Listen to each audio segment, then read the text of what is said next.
Good evening, everybody. Welcome back to Goody and Johnny Mo with the movies. We are coming at you with a new episode.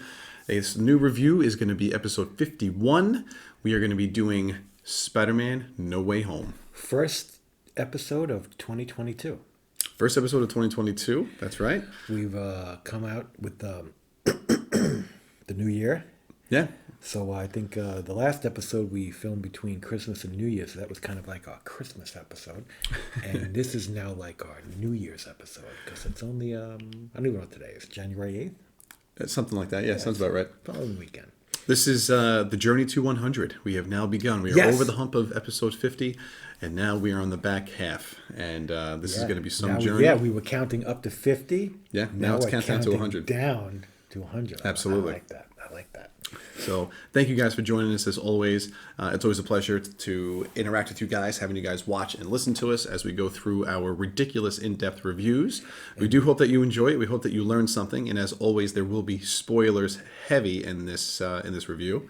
Yeah, and as you can tell, we have a lot of alcohol in front of us. This is Johnny Mo's doing. We're celebrating the new year. This is not my doing tonight. Yeah. This is Johnny Mo's. He wants to celebrate the new episode that we're doing tonight. So, so the you do yours. We're going to do shots first. Shots first. Okay. So before I introduce, I'm going to introduce this. So grab your drink, everybody. Get ready because it's about to go down. Yeah, this is a bottle of Chivas Regal.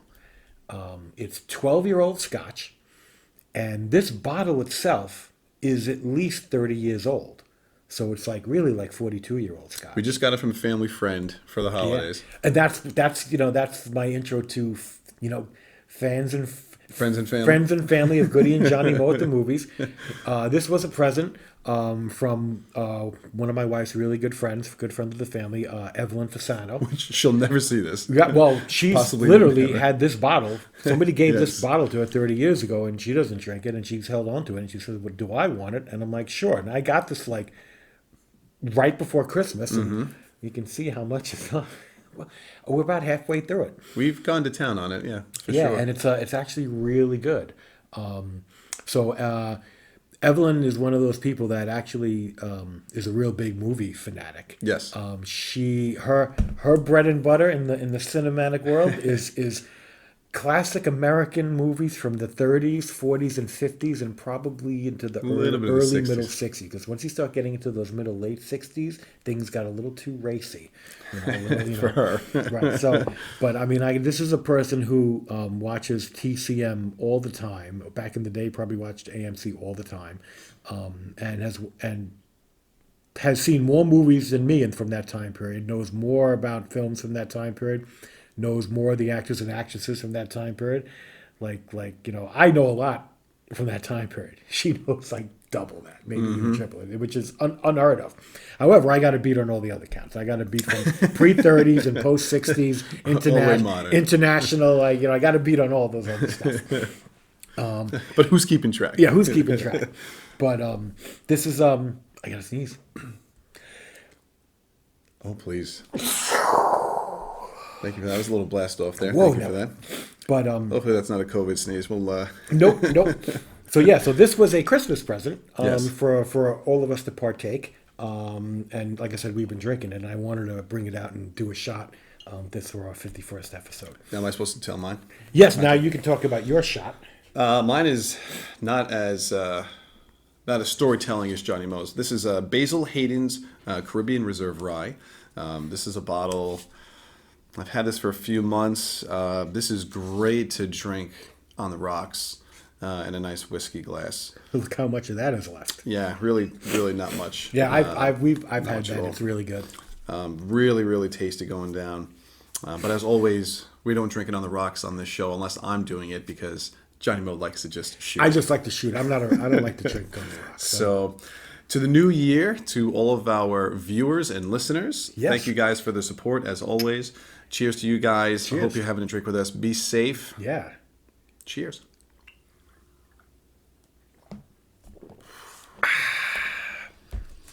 We'll drink the chasers now and talk about them after.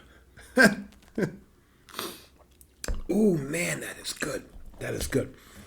My chaser is Sapporo which is Japanese. Pretty sure is a Japanese beer, and it's a really good Japanese beer. Look at this. It really is. It says brewed and canned by Sapporo Vietnam Limited. So it's I do like Sapporo. Whenever we do some type of like hibachi or anything like that, I usually get Sapporo while I'm there. yeah, and it's crazy because I've seen Sapporo where I've seen Japanese on it. Now I see Vietnam on it. I've seen ones that said Canada on it. Like it's like one of these. Well, things maybe where it's depending like where it's brewed. Exactly. It's where is it? Where's you it know, bottled? where did it come from? And then it comes over here. Right. Goes all over the place. But yeah, Sapporo is really good. This is usually what I get when I go out to hibachi. Yeah, me too. Yeah, good stuff. I really enjoy that. Mine is very, very simple. This is Blue Point Toasted Lager, time-honored tradition in my household, and of course, it is in a Blue Point brewery glass. So thank you, Blue Point. Cheers. I'm drinking my Sapporo in a German Black Forest Brewhouse glass. Well, I'm sure that's I don't know. that's not a good thing. That's like an Axis. That's an Axis power thing that's going on not there. that's not a good thing. So episode 51, we did it. We're here. Spider-Man: No Way Home finally arrived. We got to see this movie twice. We got to see this Yeah. movie on preview night Thursday, the Friday before the Thursday before it came out on that Friday. Well, oddly enough, me and Chris were both supposed to go see it that Thursday night, and I had to bail, Yes, and he saw it with. because you got your booster. Yeah, I had gotten my COVID booster, and it kind of kicked my Knocked butt, you out a little knocked bit, me yeah. out for that night. Just literally for that, Yeah.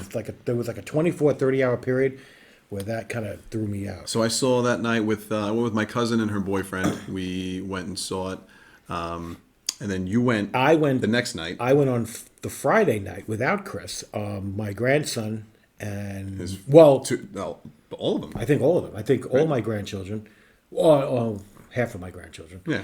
And One some of their friends right? Yeah. were going to see it, and they invited me, which is like, I was cool. like, sure, which is great. So you went then, and then once I previewed it and saw it, I thought it was okay for my kids. I have 3 young Yeah. kids, and they've, during the pandemic, I caught them up on all the Marvel films, and this was the newest one that they had. They were waiting to see, and they kept seeing the trailers, and I said, all right, let me go see it, make sure it's okay. And I thought it was. I thought it was, pretty good. At least for my oldest 2 I felt were okay. My daughter's, she's 5. She's a little young, but she really wanted to go see it.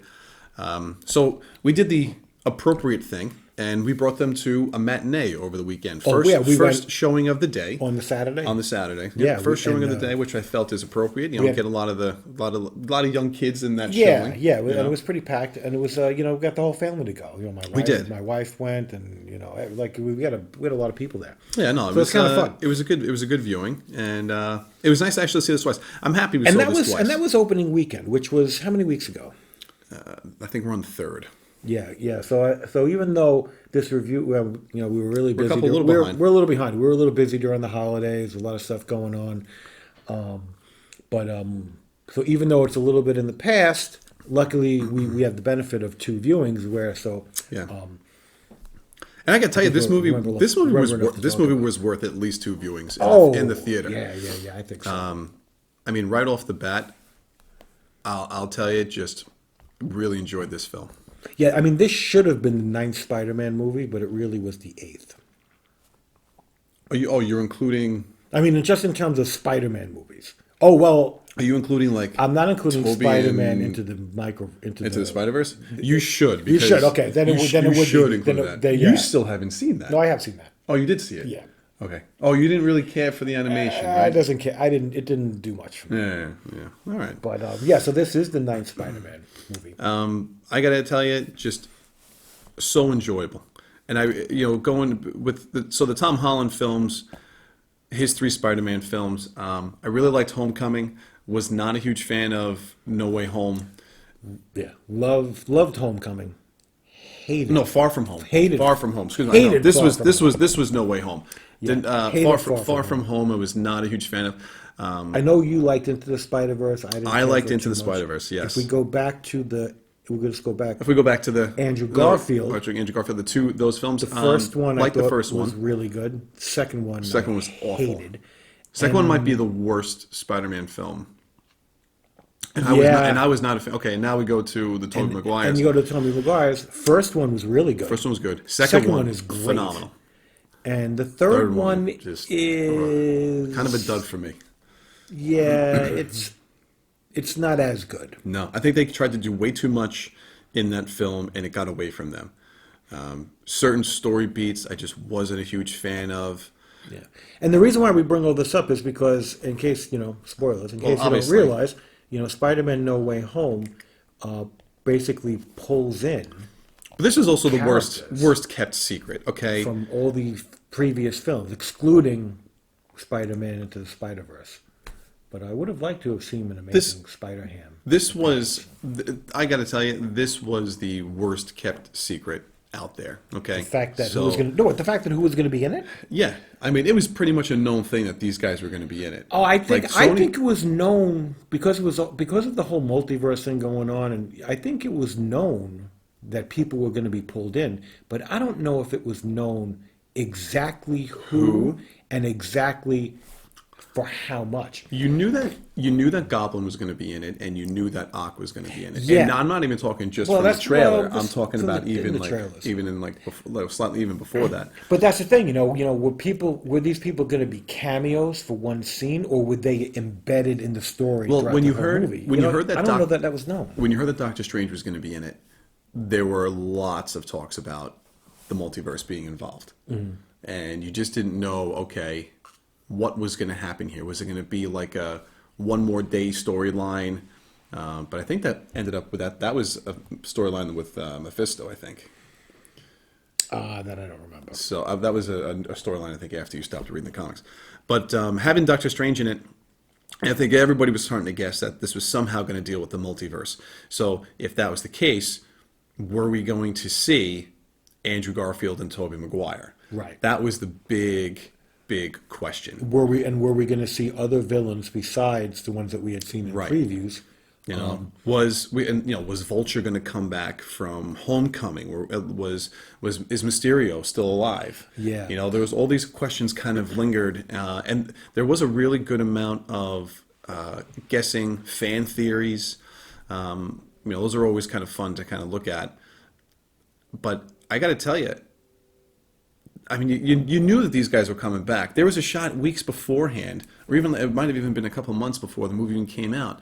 So somehow a picture got out of the 3 Spider-Man suits hanging on a clothesline, and it looked like it was on a set. Okay. And it was, you could clearly see all 3 different versions of the suit for the Okay. 3 films. So you knew that, okay, these guys were definitely coming back. But, there's always that. People do a great job photoshopping. Was this thing photoshopped or not? Right. But ultimately, it ended up obviously being true. And a lot of truth be told, some things, even though you see it in previews, whatever, they just never wind up in the film. And Very true. People Very true. things And change listen, do they direction. try to throw you off a lot of times? Absolutely. I mean, Kevin Feige is known for wanting to keep things very close to the chest. He does not let things out easily. He hates leaks. I think it's in the digital age that we're in, I think it's very hard to keep things a secret for 2 years, however long it takes to make these films. People sneaking onto sets, these telephoto lenses that people are using nowadays, especially when they're filming on location somewhere. People have literally walking around with cameras in their pockets. So it is very hard to keep a lot of this stuff secret nowadays. And keep in mind, there have been, it doesn't happen that often, but there have been a number of films in the past, going back, I'm sure, a long time, where entire characters that have been filmed were eliminated from the final cut. And Right, for whatever reason or proof of another. that is Justice League.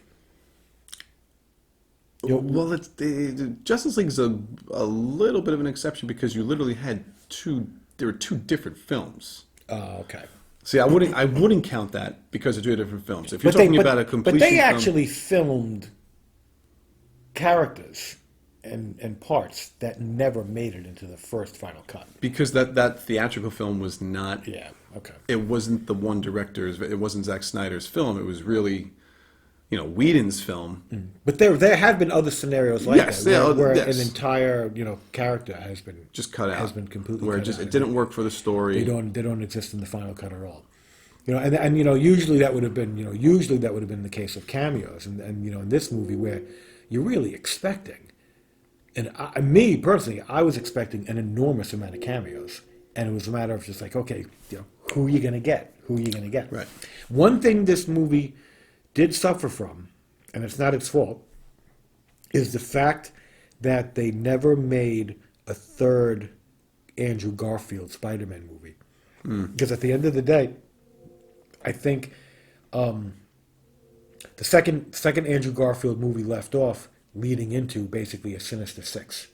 Yes. And that's always been one of the Spider-Man, the Spider-Man villains team of villains that you always hear about. The Sinister Six is really up there. Classic. It's a classic kind of storyline, and they were able to pull in all these villains from the older movies, Right. and basically they only pulled in five They got villains, five. and because there were five movies, It's like you got the Fabulous Five, the Fab Five are in there. instead. had there been a sixth, had there been a trilogy of Andrew Garfield films, they certainly would have introduced another character for sure, and that character would have been in there, and then you would have had, you may not have had a Sinister Six in name, but you would have had it in theory. And I just felt that at the end of the day, I feel that Sony made a mistake by not doing a third film anyway. I think that was, what do you call that? Penny wise and dollar stupid. But the reason why it was after Amazing Spider-Man 2 came out and it didn't do as well. But you sit there and say, all right, we'll do better next time. But you know what next time was? Next time was Civil War. Because that's when they made after Amazing Spider-Man 2 came out and it didn't do as well as they wanted. Right. They gave hit up the pause button. They gave up the rights. And they didn't give up the rights. Nope. Well, Sony has the rights to Spider-Man. But they went to Kevin Feige and said, like, what can we do? And I don't know if it was I think they went to Feige, and Feige said, let us make Spider-Man. Well, yeah, they said let us do it, but at the end of the day, they shouldn't have even bothered with that. All of these movies are built for trilogies, and Yes. you got to sit there and say, you know what? Spider-Man is a big enough character where you shouldn't consider it a gamble. Even though the second Spider-Man movie sucked, and it did, it really did. They should have said, okay, let's do our trilogy and learn from our mistakes and do better. Like I feel we were cheated out of a third Andrew Garfield film.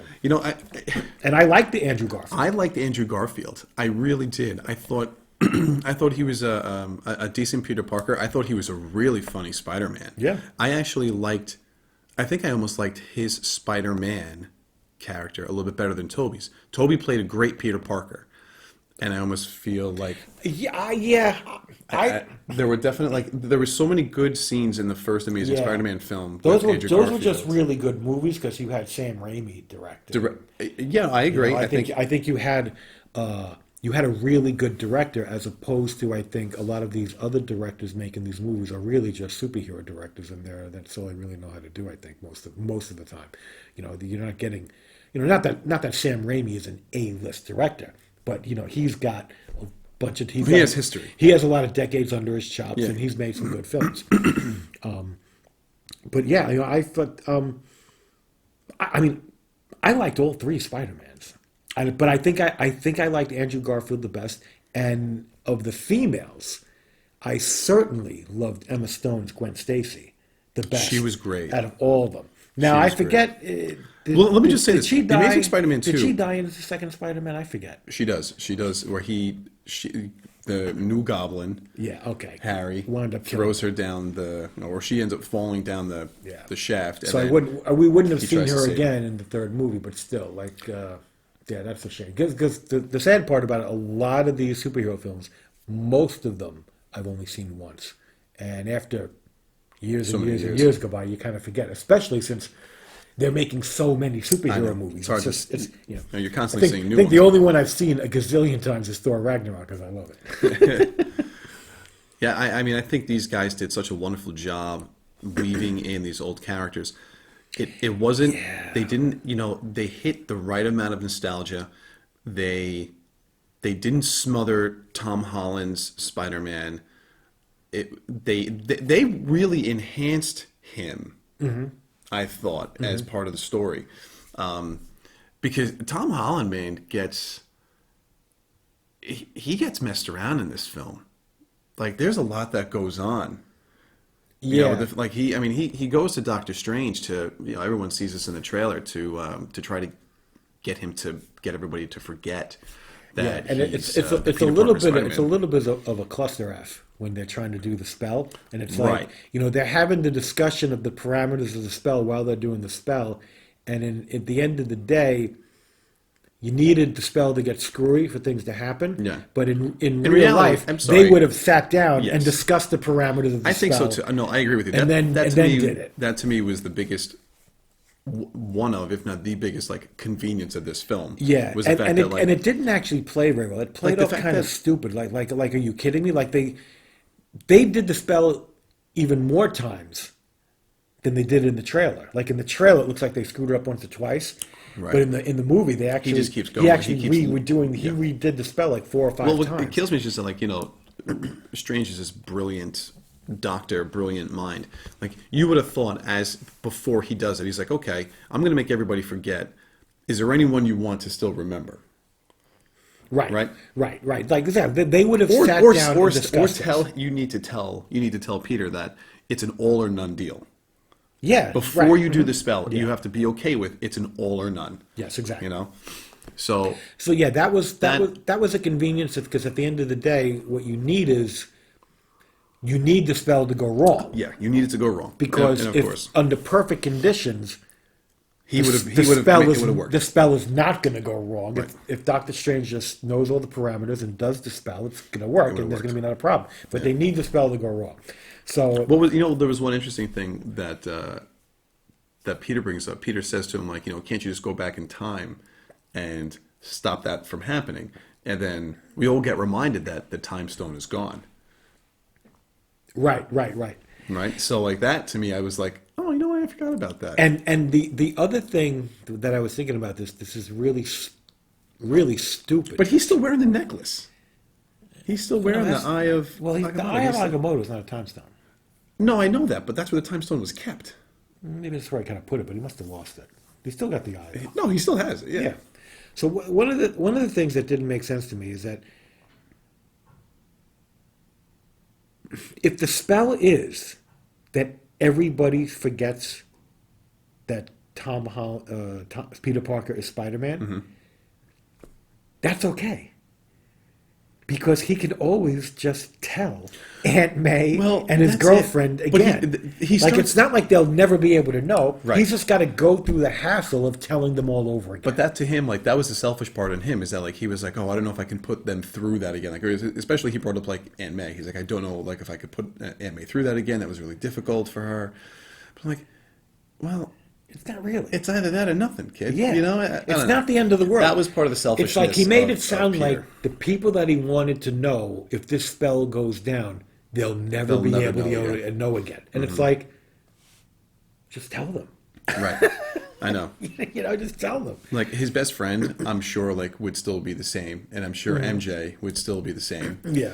So I don't know, like, that to me was a huge convenience. But again, it has to go wrong. Now, So when this we is get how to we the do it. end of the movie, we'll talk about the spell at the end of the movie, which I think I have a couple problems with, but we'll get to Yeah. that at the end. That's way out there.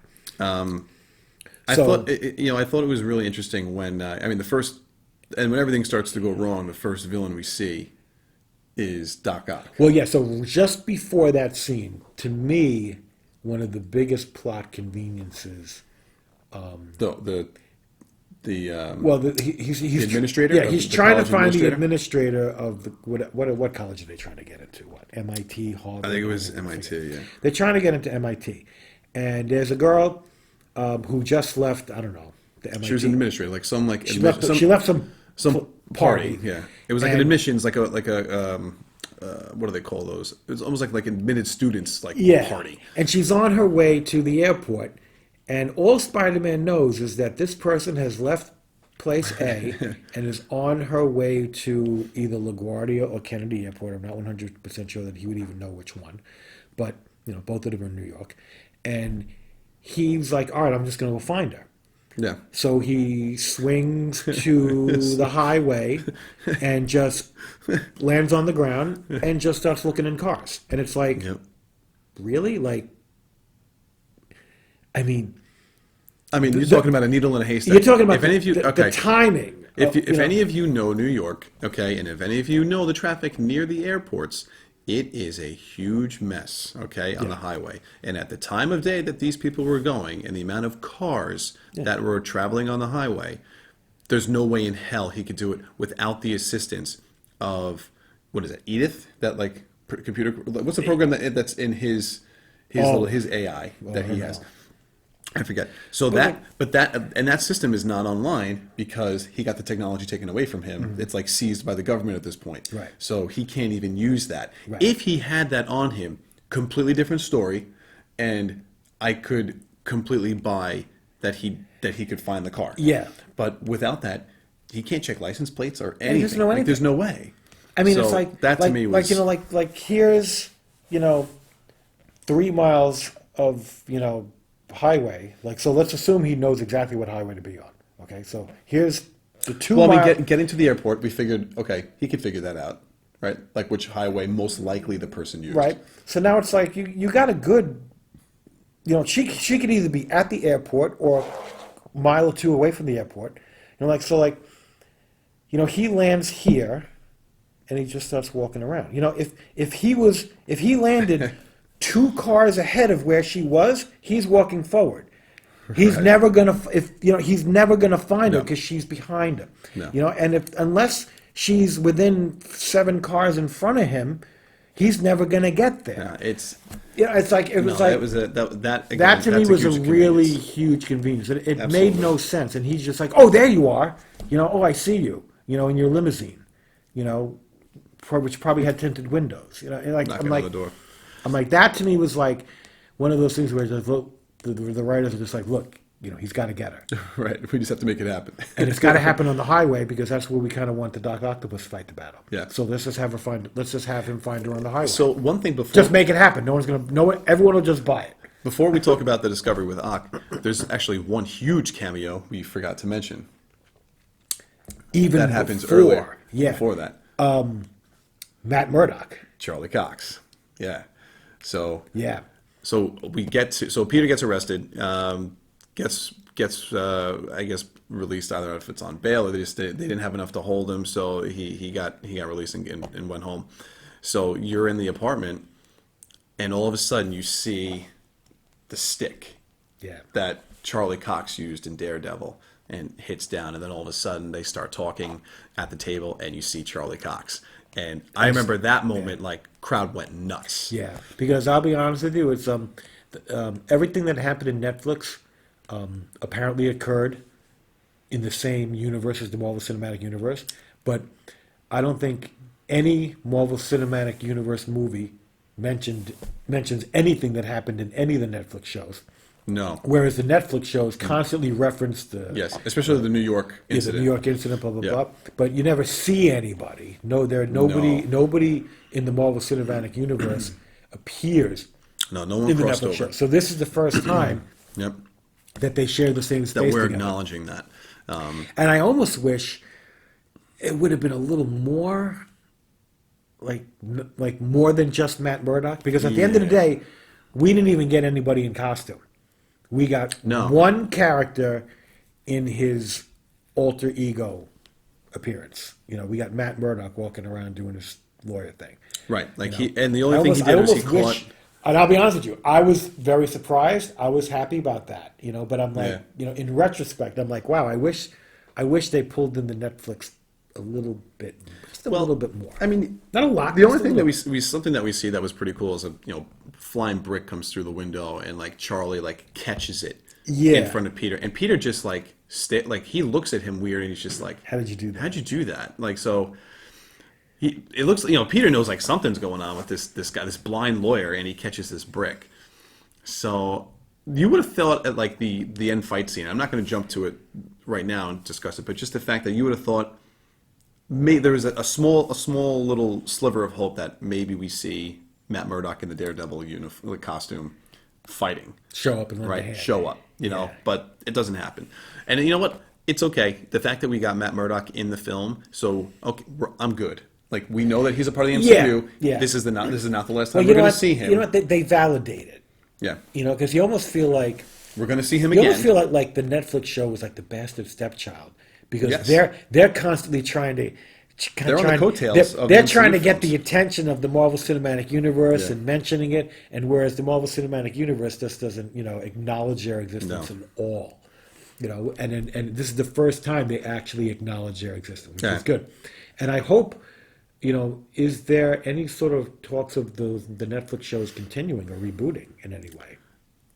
Because that would be great. There's always like talks because I think the Netflix, I think their rights have expired. So I think Disney, I think they do go back to Disney at this point. Which of course, I mean they had to have. This is why Charlie Cox is in this movie. Yeah.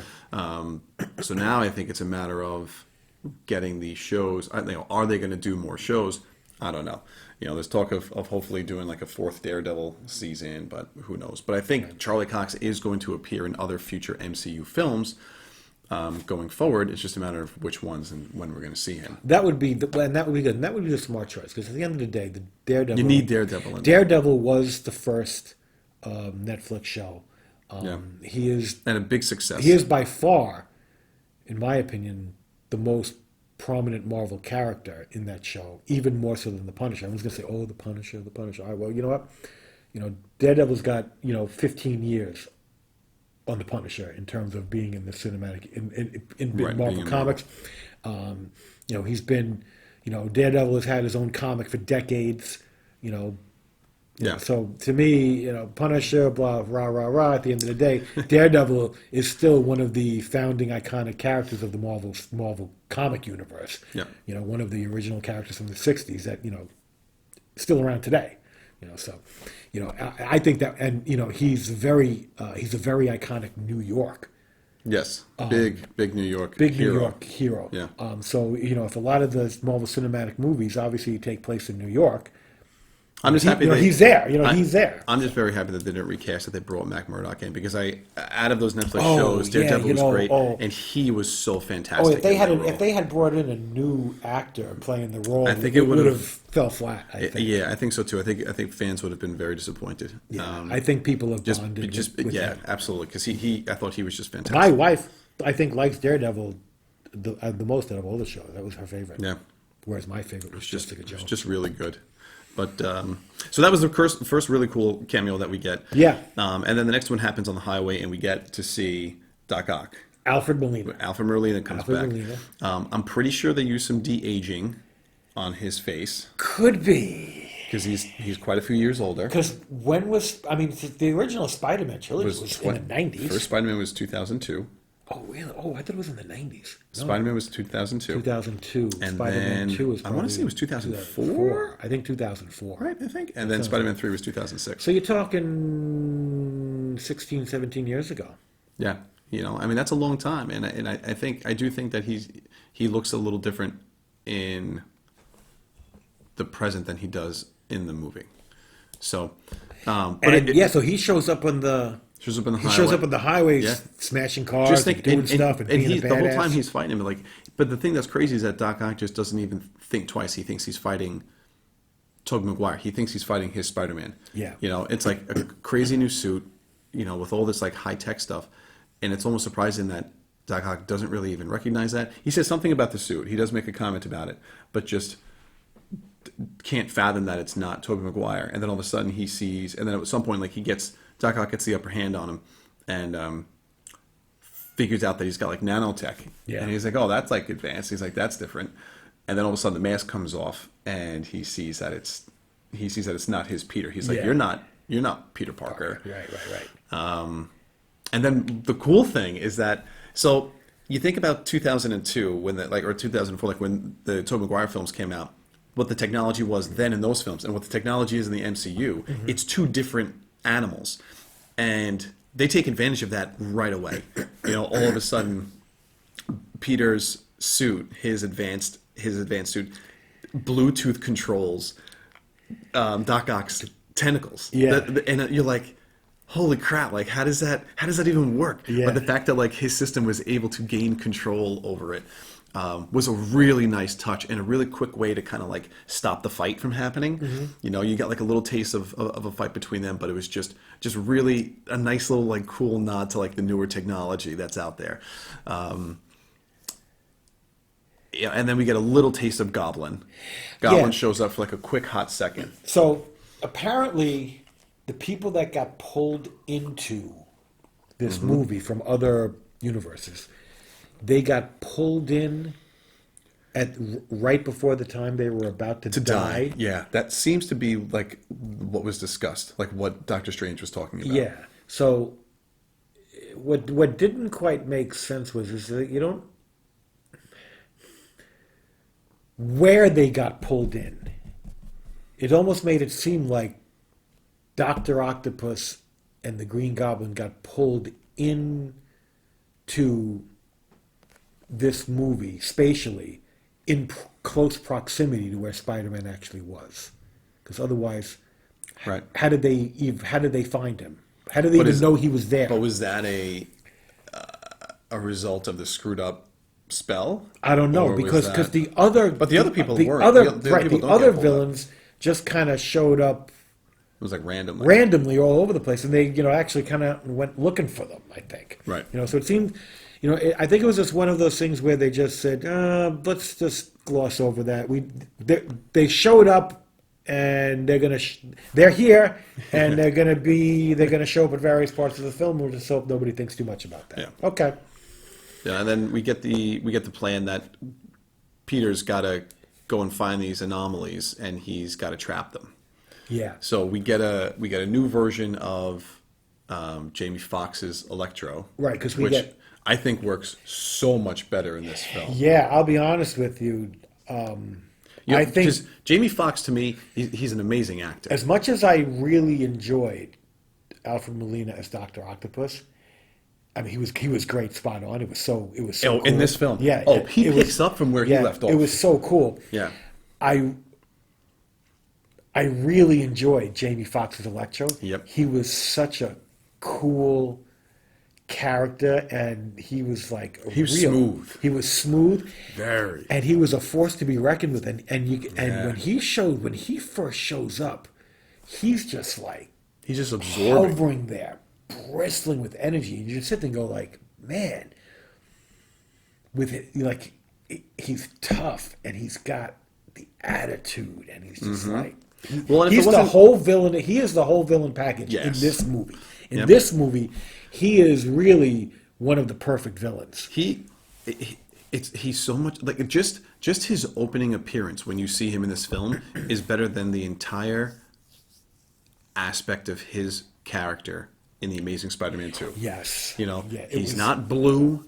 It's not this electrical eel crap that Yeah. he falls in. And I'll be honest with you, I apologize for the sweaty fans out there that know Electro's origin. I'm not 100% familiar with his origin, so I don't know if that's exactly In how the he comics, gets his abilities. In I the comics. don't remember. But Spider-Man number 9 before I was born. so But I have read it. You know, the fact that the fact that when Jamie Foxx comes in, to me, his initial presence was phenomenal, and I think if it wasn't for Sandman, he would have given Spider-Man a big run for his money. You know, I don't know if Spider-Man. Oh, yeah. I don't think he would have captured him so easily. Yeah, I mean, it was a really impressive. Like you almost sit there and it's like, oh man, he's tough. Yes. Like, how was he going to beat him? And it just Yeah. made sense that okay, Sandman's gonna help him. So now you got Sandman reprising his role, Which Sandman and- didn't die. Like this was like No, this yeah, was the well, interesting exactly. thing, you know. So like in Spider-Man 3, like Spider-Man never killed him. But okay, so wait a minute. he got so, away. Okay, so Doc Ock died, Goblin died. I think Electro died. I think Electro died. I don't think Sandman died. No, Sandman didn't die. And I don't think the Lizard died either. I could be wrong, but I don't think he did. Did he die? Or did they? What did they do? Or they just turned him back? They just turned him back into Yeah. a scientist. I think they turned it back into a scientist. I don't think he died. I don't remember him. But at the dying. end of the day, they pulled him in anyway. You know, if they would have said they pulled him into like what their final battle was with Spider-Man Peter Parker, then I was like, okay, yeah, you can say that. But they get all these characters back from these previous Spider-Man films, And it's interesting how they all notice that the world they come from Is different. very different. yeah. Electro knows it just from the electricity. Yeah, he he's says like- this world feels different. Yeah. like he knew it right There's away. more power in this Yes. world. And the other Yeah. thing is like, magic. And they're just like there's, Yeah, like there's there's magic, magic. there's like wizards. Yeah. Yeah. And like, it's and it's funny because in the original Tobey Maguire Spider-Man universe and the original Andrew Garfield Spider-Man universe, there's really no other heroes. No, it's just Spider-Man, It's just Spider-Man. Right. None of these other heroes exist. which we'll talk about a funny joke as we get to the end. And that's and that was always the downfall. Well, that was always one of the things that held back almost all superhero films until the Marvel Cinematic Universe, is that every franchise was isolated. They were independent. in and of itself. Yeah. There's no cross, even if they were done by the same company, it didn't matter. The Superman movies and the Batman movies pre, They were DC Cinematic they were Universe. technically separate films. Every single movie was separate in and of itself. There was no crossover. And then the Marvel Cinematic Universe comes along and says, no, we're going to make it all connected. And then DC started to do that too. Mm-hmm. Pretty sure Marvel did it first. Iron Man was first Yeah, before DC before started. Man of Steel. Yeah. But Yeah, but that's the smart move. it is. That's the smart move. You get the people that can handle. Kevin Feige is, as much as I'm a DC guy, like I admire Kevin Feige. I wish we had a Kevin Feige in the DC world. Somebody that oversees this universe and has been doing such an amazing job mapping this out, because that's essentially what you're doing, is that you are mapping out a decade's worth of films and these storylines and how these characters are going to interact and interweave one huge overall story through these little individual stories Right. that are all going to eventually land you at this giant event. Right. Well, I mean, because Marvel Cinematic Universe, there's like different phases. Right. Phase one. Then they're like, DC can just barely do enough to say, okay, let's just get a whole one thing done, which would be their phase one, which they're never going to finish.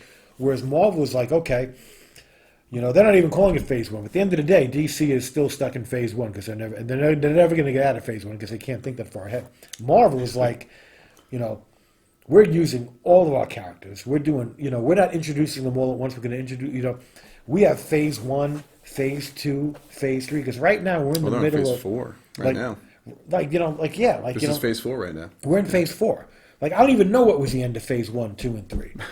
I would have thought like Infinity Endgame would have been the end of phase 1, because at the end of the day, Well, that's the end of the It's- Infinity Saga. it's everything started with Iron Man and the Avengers and culminated in the Avengers with Final Battle with Endgame. Thanos. To me, almost everything. Once you got past Thanos, maybe there were some phases in there, but like once you ended Avengers and Thanos, That's the bookend. it's the bookend, and now you're starting a whole new stuff going on. Where I don't know that we've gotten to the meat and potatoes yet, because No, I think it's just the start. it's just a start. I think they're just having some fun, and then it's a matter of whether they're pulling in the Fantastic Four that's going to lead to whatever big villain they're going to fight, or the X-Men and whatever big villain they're going to fight. At the end of the day, Yeah. Dark Phoenix, Galactus, Korvac, whoever it is. Yeah, Name no, your pick. you got a lot going on, I think. But And so wait, and this is really funny. We talked about all the villains except the Lizard. So now you get the last villain, the fifth villain, is the Lizard. but which- Strange catches him first.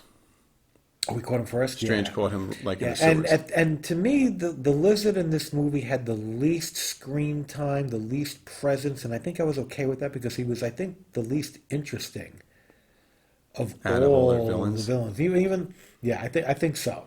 I think so. He really wasn't in it as much, but at the end of the day, they needed at least 5 villains. I think, But- to make it more interesting, a lot more moving parts. So there's an interesting twist with this, because essentially you would think and hear all these villains' names, and you would think, okay, Spider-Man has to fight these 5 villains. How is he going to do that?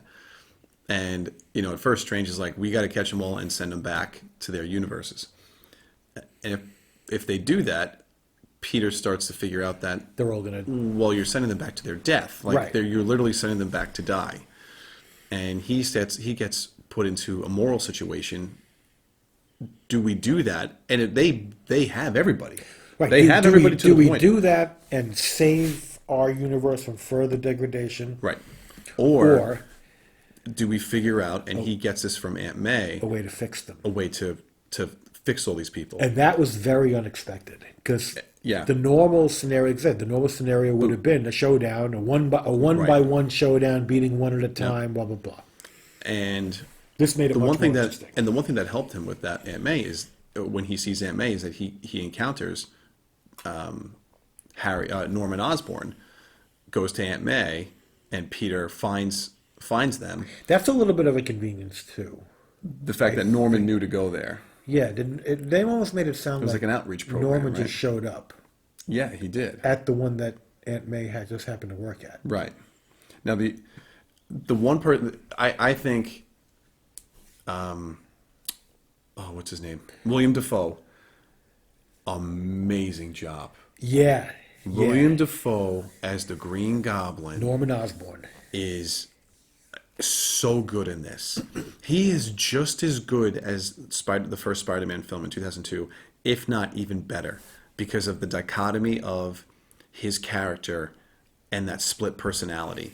Yeah. It was an amazing turn of events that I don't think a lot of people actually expected, where he ditches the Green Goblin costume, or at least the helmet. It's smashed. He smashes it, so we know he's not going to use it again. But still has like the suit underneath. And then finds, like you said, finds May, and May's like, I don't think he's right in the head, and then starts to give Peter the idea that maybe These people need help. maybe these people need help. Maybe you have to help them. That's what you should do. Yeah.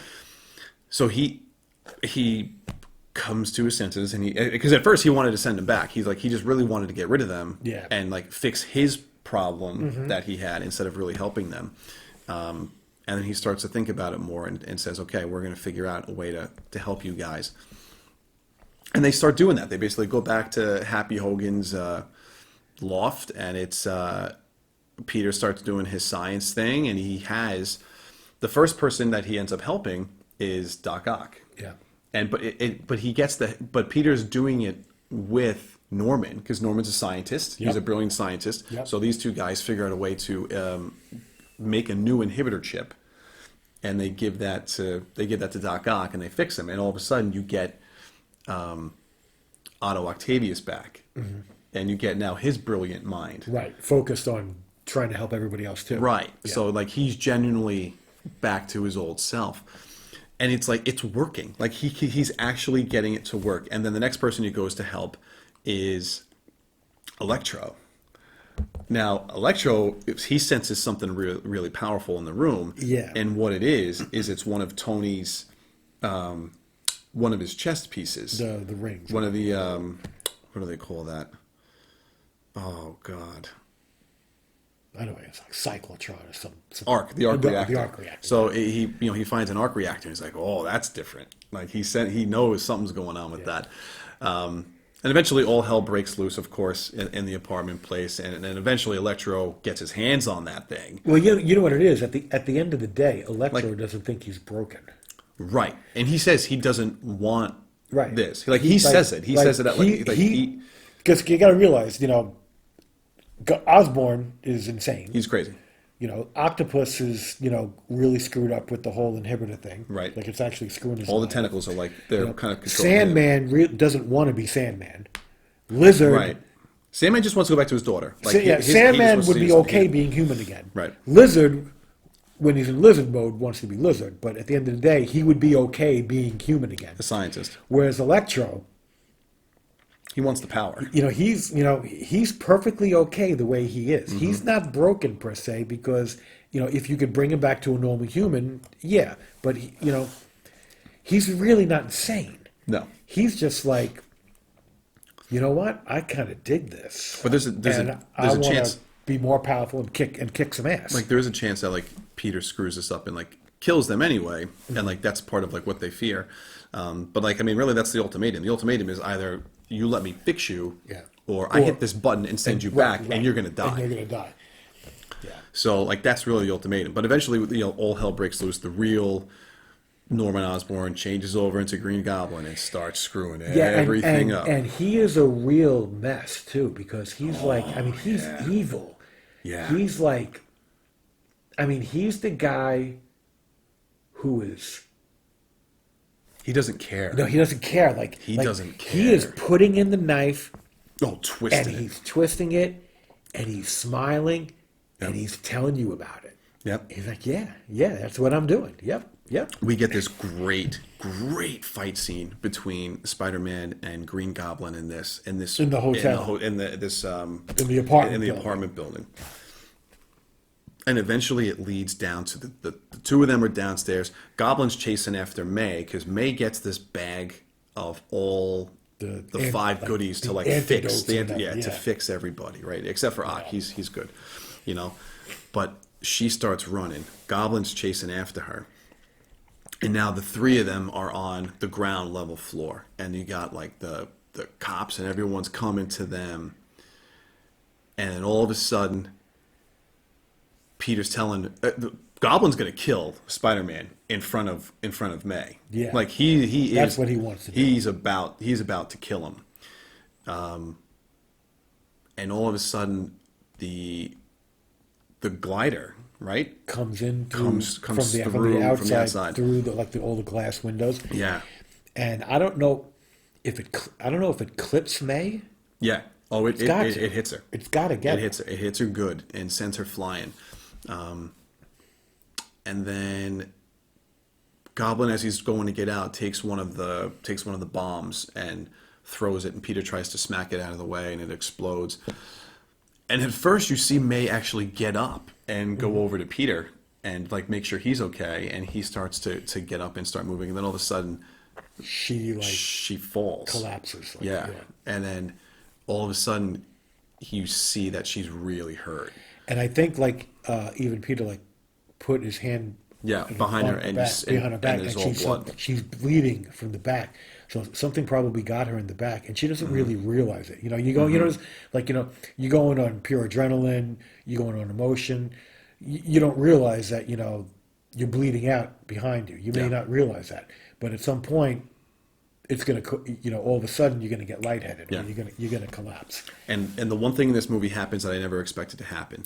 May dies. Aunt May dies. And that was unexpected. That was very, very unexpected. Yeah. And it was done in an incredibly emotional way. Yeah. This movie was very emotional. Yes. Like this movie hit all the right emotion notes. The way that May went out, it's Peter's fault. And he knows it, and he gets really upset by it. Well, it's his fault. Why? Why is it his fault? This whole thing ends up being his fault. I mean, it's his fault because he screwed up the spell? It's his fault. Yeah, like part of it. That's one of the main things is because his actions have consequences, and his biggest action was he was so selfish. He wanted his people to still know who he was. Okay. Where if he didn't do that, It would have been cleaner. it would have been a clean spell, and it would have been fine. So this all goes. This film to me is Because about part of this is in a sense Aunt May's fault by guilting Peter into helping the villains instead of just sending everybody back and everybody would be safe. I don't consider it her fault. I think it was. I don't consider that her fault. I consider it the price of doing the right thing. Sometimes doing the right thing comes with a price. I can buy into that, but I think this movie is really about living the consequences of the choices that you make. Yeah. And when May dies, or as she's dying, we get the line that we haven't heard in the previous two films yet. Yeah. With great power comes great responsibility. Yeah. And May says it. And in that moment when she says it, it's an earned line. Marissa Tomei has earned the right to say that line instead of Uncle Ben, which we have not seen at all in these three films. Oh yeah, yeah, yeah. So to me, it landed so hard when she says it as she's dying, and then of course, and then Peter's got to go, and he's in shambles after that, like knowing that he was the reason really why she ended up passing. And then we move to, well, actually, the one person we actually haven't mentioned is J. Jonah Jameson. So J.K. Simmons being back. That's exactly where I was. Because apparently J. Jonah Jameson is the same person in two different universes. In Well, he's theory, the like he looks the same. He's got the same personality. He's actually played by the same actor. but the hair is different. Oh, yeah, He doesn't get the hair, a little bit, it's a little that different. But he haircut. almost like I almost wish that at some point, like The J. Jonah Jameson from this Tobey Maguire movie. no. Well, I wanted Tobey Maguire to see Oh, to the see James, J.K. the J. Simmons. Jonah Jameson in this universe and be like, well, that hasn't changed. Yeah. So, You know what? Like that would have been That'd would have have been been perfect. That, you know what? That was a missed opportunity. Yeah, unless that's a deleted scene. That like, that was a missed opportunity That to have was. had that happen at some point. yeah. But J.K. Simmons is fantastic, and he's great as J. Jonah Jameson. So he was perfect to come back for this. So now- after this happens, we get to MJ and Ned. what's his friend Ned. We get to MJ and Right. Ned, and these guys, and Ned apparently Now apparently, and He's got some, let's like, just, mystical- Let's just make stuff up. Ned's family, is magically inclined. He Yes. comes from a family yes. line that's magically inclined. That's- I think they just made that up to just have fun with it. well, isn't I think Ned's character at some point becomes Hobgoblin in the comics. Yes, I think so. So there's something to that. Yeah, but I'll be honest with you. I don't know that the Hobgoblin Has like mystical has abilities. mystical powers. He's just basically another version of the Green Goblin. Right. So we'll put a attack in that. We'll come back to them. Yeah. So you got. So we get back to these two, and Zendaya. and they see what's on the news. Oh, this is the other thing. Is it Zendaya or Zendaya? I think it's Zendaya. I pronounce it Zendaya. I say Zendaya. Someone told me that's completely wrong. What are you out of your mind? It's Zendaya. I'm like, that doesn't sound right to me. But I said I said, you know what? I'm going to save that for the review and see what Chris thinks. I think Zendaya, I've always said it as Zendaya, and I think it sounds better too. Anyway, but now you have me doubting it. Yeah. And I didn't doubt it before until you. I just never said it. doubted too. Until somebody said, "What are you?" They said, "It's not Zendaya." They said, "What are you, an idiot?" It's Zendaya. I'm like, Yeah, what? I'm like, what? No, you're an idiot. It's not Zendaya. All right, Anyhow, I'm gonna have to go back. We'll and- figure that out. I'll have to watch some interviews and But see how people so pronounce it. Zendaya does her thing, Well, she's watching the news, and I'll be honest she's- with you, I like her a lot more in Oh, in this this movie. film Yeah. than in previous. Yep, agreed. And I certainly like Ned Leeds a lot more in this film because he's intolerable in Far From Home. I don't like. Yeah, it's Far From Home. Both him and MJ they hit. I Yeah. don't know. I wasn't huge fans of either one of them in that film. not at all. I liked them in Homecoming, but Well, yeah. For the Far From Home, I wasn't. a So big fan. Ned Leeds apparently makes friends with Doctor Strange's cloak of levitation. Well, he steals. He takes his sling ring because And he takes his sling ring. Spider-Man takes the sling ring when they have their fight. Yeah. and then he gives it to Ned. Right, and Ned kind of figures out how to use it. Ned all of a sudden just starts like making this wish. He's Playing like, "Oh, with I it. wish we could see Peter." And like you see like sparkles happen. So he's like, so MJ sees it and she's like, "Do it again." Do it again. And he's like, "Oh, like show me Peter Parker, right?" And he does the whole thing. And all of a sudden, you see you're in like a dark alleyway. Like a portal, like that The circular the portal, portal opens up, and in the background you see Spider-Man. All of a sudden, you see him in his costume, and he's like in this alley. He's walking, and he turns, and he sees the portal, and he comes towards it, and he hops through. And at first, you're looking at it, and you're like, "That's a different Spider-Man suit," and then pulls off the mask, and we get Andrew Garfield, which was really cool. And so they're all like, "Who are you?" And he's like, "I'm Spider-Man," and so Zendaya is like, MJ's like, "Prove it." So she has him like do all these like crazy tricks, like jump on the scene, like And then they're like they're throwing like biscuits at him or whatever. yeah, no, that's right. He's like, can you please stop throwing biscuits? And she's like, well, don't you have your spider tingle? I was like, yeah, I got the tingle. He's like, I don't need it for biscuits. Yeah, it's I would consider biscuits to be a threatening weapon or something like that. So Yeah. he's hanging on the ceiling, and then all of a sudden, Ned's grandmother comes downstairs, and she basically in Spanish is saying like, can you clean the corner of this cobwebs over there? Yeah. So he crawls over the ceiling and gets them. And But then yeah, so I mean, okay, so I mean, I'm sure you experienced this when you saw it the first time, because I certainly experienced it when I saw it the first time. Basically, every packed theater, packed movie theater, I know what you're gonna say. every single person that shows up for the first time is a big, "Wah!" I can't tell you how much dialogue I missed with people yelling and, you know, Well, when you go on opening weekend, you got to expect that. yeah, but it was like, you know, but And then the next you person, saw it. You saw it on one showing. I saw it on another showing, and it then we wasn't- both saw it together on another showing. And I'm pretty sure on all three showings, people were yelling left and right. the Saturday showing was not as bad. The Saturday matinee Oh, wow. was not nearly as bad. You know why? Because it was probably a lot of families and kids. Yeah. Whereas, you know, when we went Friday night, it was like lots of teenagers and Yeah, yeah. you know people. But and then Ned's like, do it again. It's like, all right, show me Peter Parker, and he does the whole thing, and then all of a sudden, who do we see coming out? We see Tobey Maguire, and but Toby's as Peter as he comes through, and that got like a nice round of applause too. And And it was now- just seeing the two of them in the room was really cool. Like Yeah, no, it was. there's definitely there was it's almost like when you saw the Avengers when you had that like pan around of the whole Avengers group, and like it was such a cool iconic moment. Like just having those two guys together was something special. Yeah, and even though Andrew Garfield's Spider-Man was not that long ago, Tobey Maguire's Spider-Man was a really long time ago. Yeah. And I'm pretty sure that Tobey Maguire was like really happy to be able to reprise that role. Absolutely. Yeah. And like in such a supportive cast way. Like you're not the main Spider-Man in this. Like you're not Yeah. the main guy. You are in a supportive role. Yeah. But I think that takes the pressure off of him a little bit, knowing he's there. He's not. He's In a supportive capacity. He's not supporting a whole movie. Right. Just for Right, himself. that's not on his He shoulders. just gets to kind of walk around and be Spider-Man for a little while. Exactly.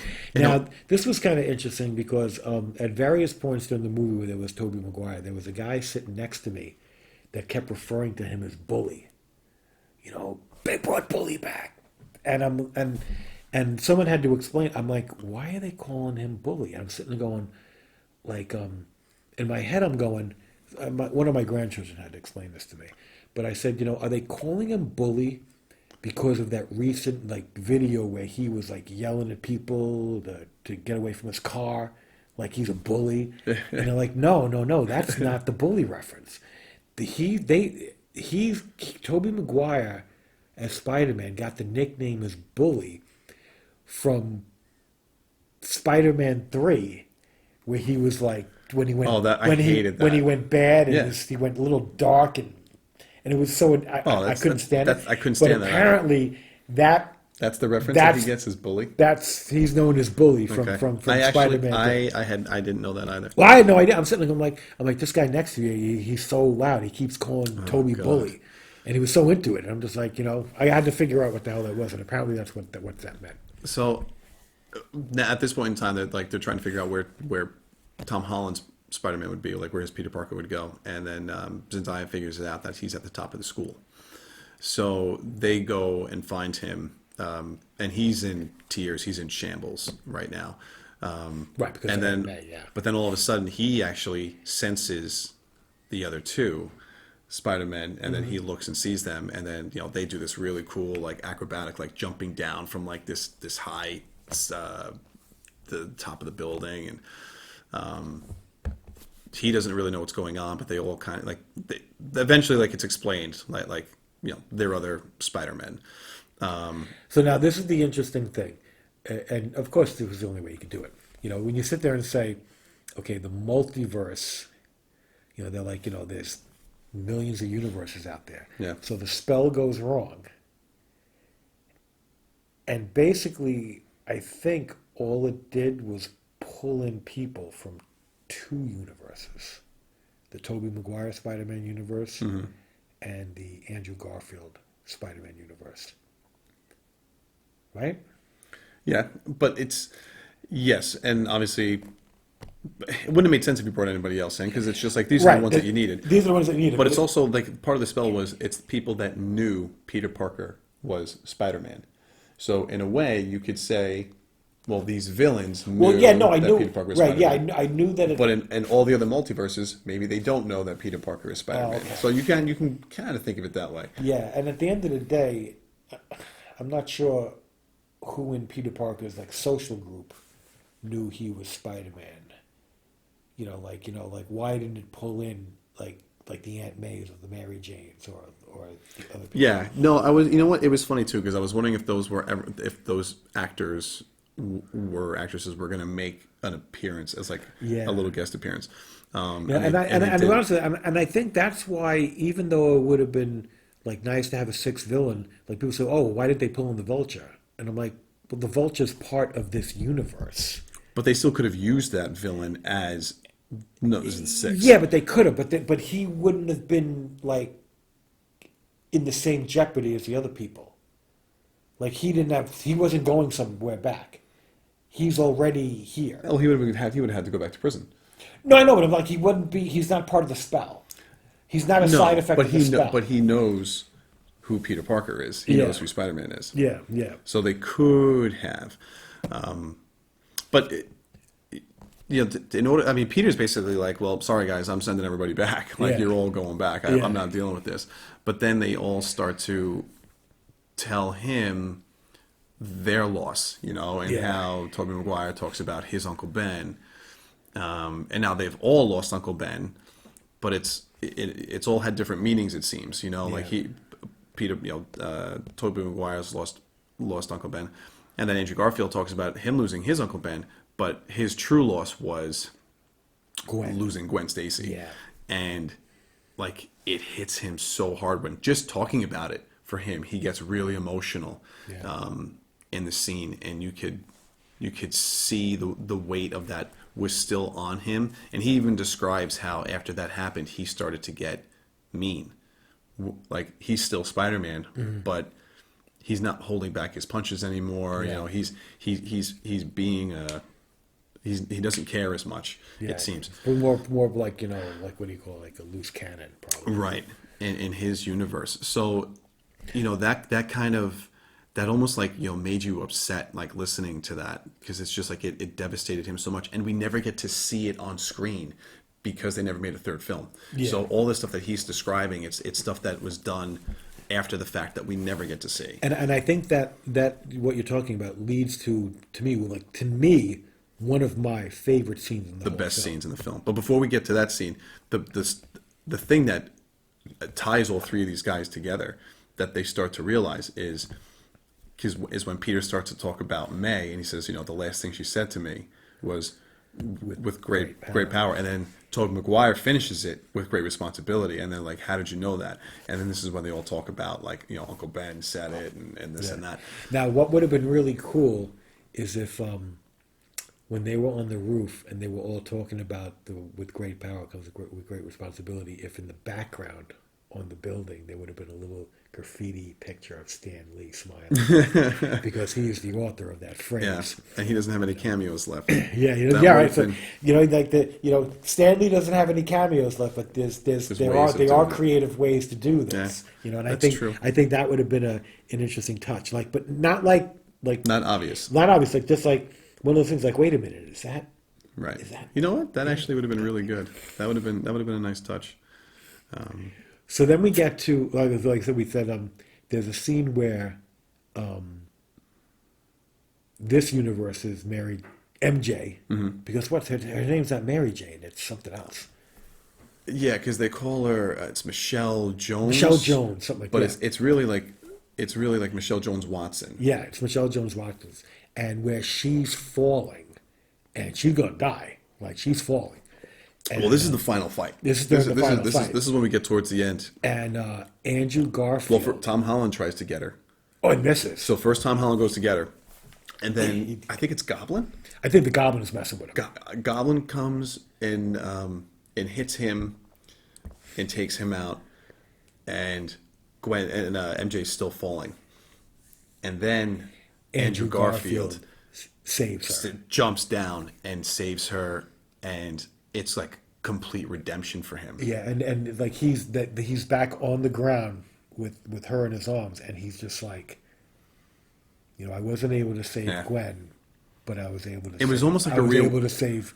I wasn't able to save my Gwen, yeah, but I was able to save his MJ.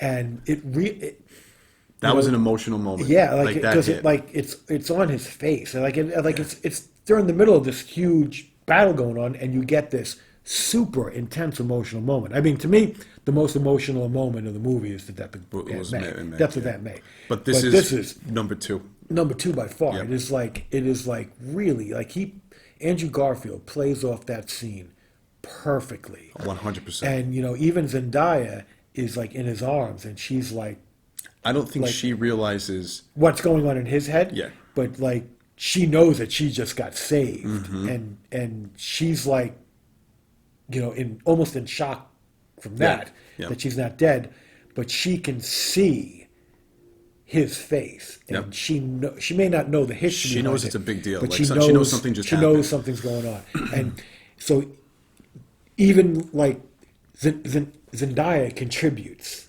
to the emotional impact of that scene. Her reaction to being saved, to me, it's no, that's an emotional scene. Like that brings a tear. It's a great scene. I'm not gonna lie, that scene brings a tear to your eye because like knowing what happened in the other film, and knowing the history of Andrew Garfield's Spider-Man, he gets his shot at redemption that we never get to see in a third Amazing Spider-Man film, and he gets to perform that here, and that had to be so satisfying for Andrew Garfield, like to come back to this role. Mm-hmm.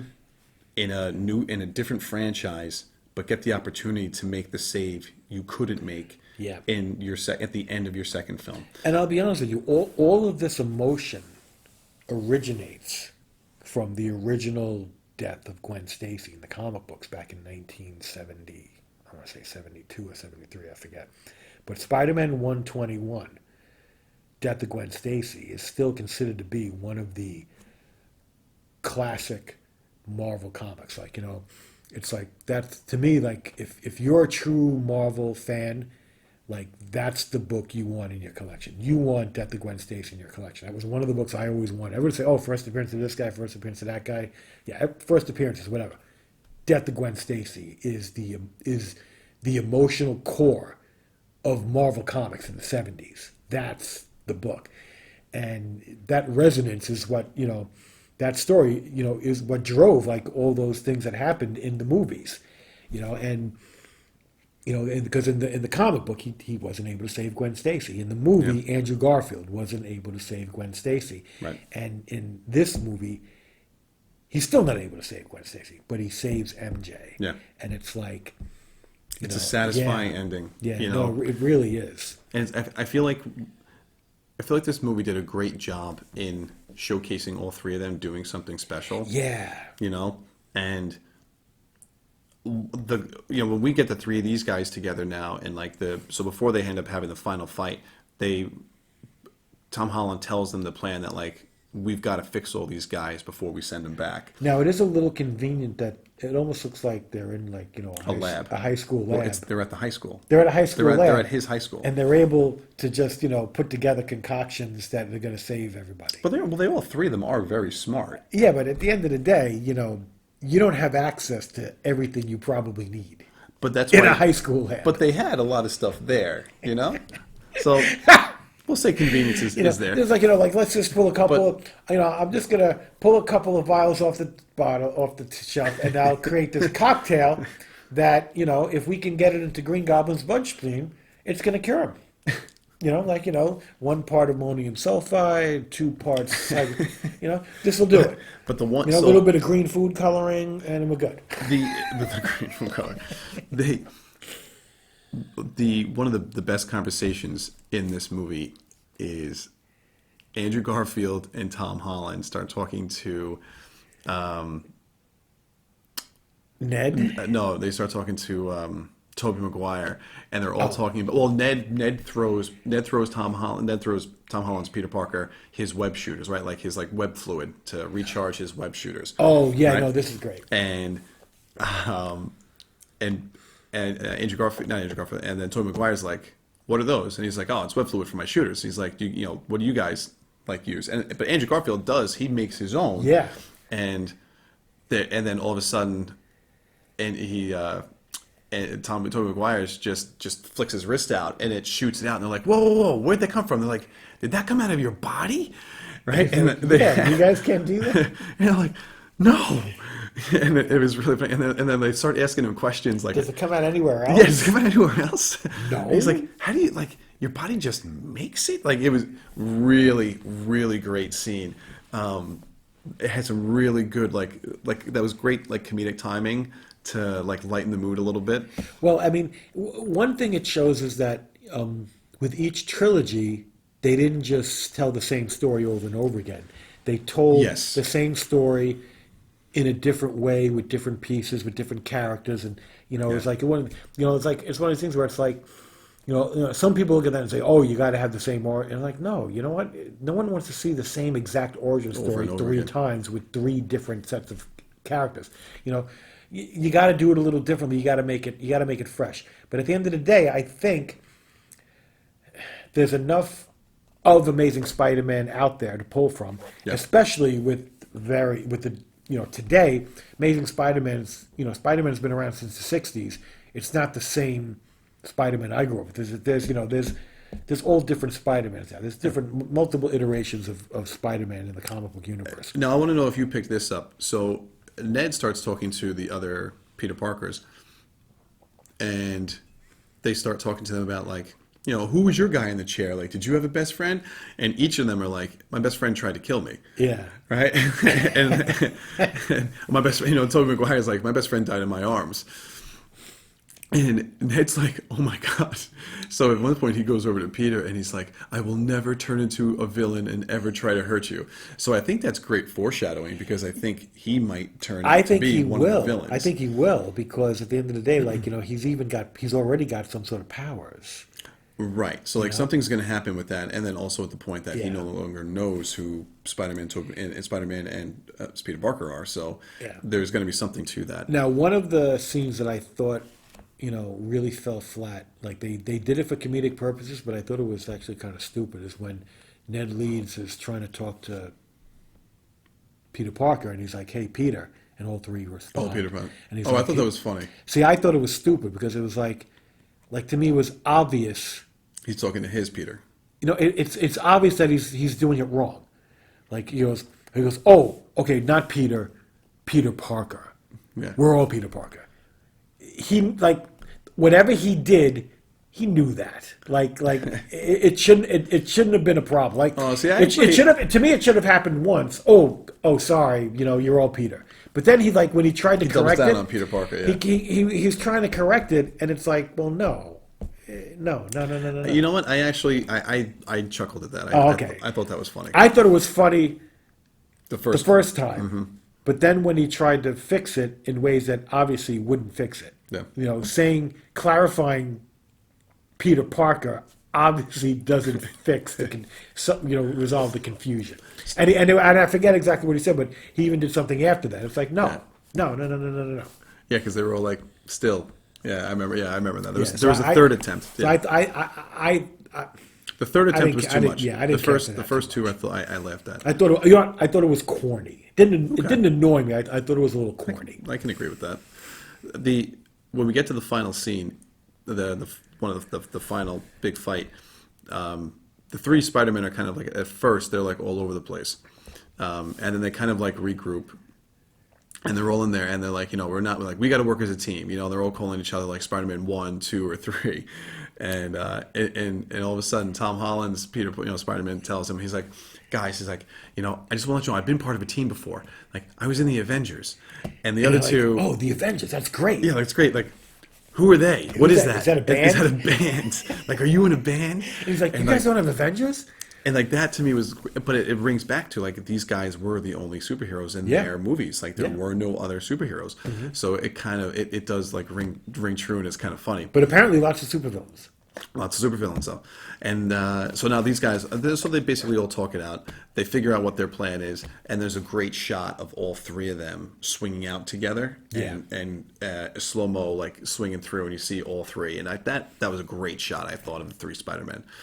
Now, one thing that we didn't mention, because I forget where it falls, is when it looks like the universe is starting to crack, and That's at the end. other people are trying to get in, and at the end of the day, there's silhouettes. silhouettes of people, and to me, even after the second viewing, the only silhouette that was easily recognizable was that of the Rhino.